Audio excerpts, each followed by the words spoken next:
Alors, nouveau document, après avoir vu comment utiliser des motifs qui étaient livrés par Illustrator, après avoir vu comment modifier un motif qui était vu par Illustrator, au niveau des couleurs, notamment, eh bien, on va voir comment créer un motif de toute pièce. Donc, vous faites un nouveau document, toujours les mêmes paramètres, hein.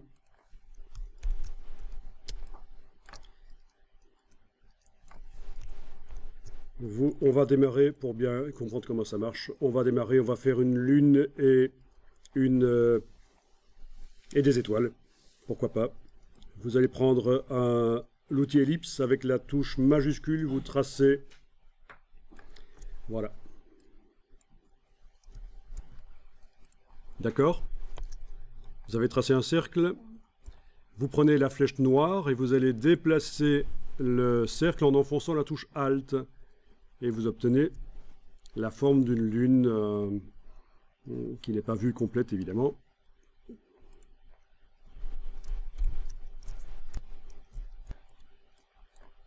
Alors, vous sélectionnez les deux, et on va se servir de celle-ci, en fait, pour aller creuser dans l'autre. Donc, on sélectionne les deux. Vous allez dans le menu Fenêtre, Pathfinder, et dans le Pathfinder, vous avez quelque chose qui s'appelle soustraction. Voilà. En cliquant là-dessus, la forme du dessus va aller creuser dans la forme d'en dessous.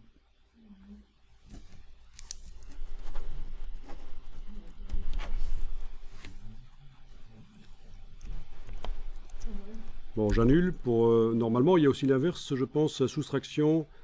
Non, il n'y a pas l'inverse. C'est celle du dessus qui... à moins que ce soit en dessous. Oui, c'est ça. Soustraction avant moins arrière. À ce moment-là, j'obtiens ça. Vous voyez? J'annule. J'ai plutôt utilisé ça. Soustraction. Voilà. Arrière moins avant. C'est la forme arrière qui est creusée avec la forme avant. Sinon, l'autre, c'était la forme avant qui est creusée avec la forme arrière. Bon. Le Pathfinder qui sert donc à créer des formes complexes en combinant plusieurs, c'est les opérations booléennes. Annulez ça, parce qu'en fait, vous avez peut-être vu en survolant qu'il était indiqué Option clic pour créer une forme composée. Et ça va vous permettre de faire quelque chose d'assez intéressant. Allez-y, pendant que vous cliquez là-dessus, faites la touche Alt, parce que oui, la touche Option, c'est la touche Alt en fait. Voilà. Résultat, visuellement la même chose, sauf que ma première lune, mon premier cercle est toujours là. Je peux y avoir accès en utilisant la flèche blanche plus. La flèche blanche plus. Je clique à côté de tout, je clique sur le cercle là. Donc la flèche blanche plus, c'est pour sélectionner quelque chose qui fait partie d'un groupe. Et en fait, le système de forme composée qu'on vient de faire ici, c'est comme un groupe. Et c'est sélectionner tous les points de l'objet sur lesquels je travaille. Tandis que la flèche blanche, c'est point par point que je travaille. Et donc, vous avez la possibilité d'avoir un Pathfinder dynamique, en fait.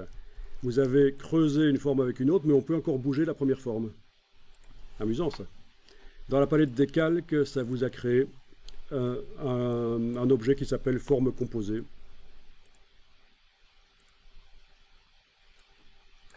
Dans lequel vous allez retrouver les deux objets, les deux ellipses. Et on peut aussi les sélectionner l'un ou l'autre comme ça.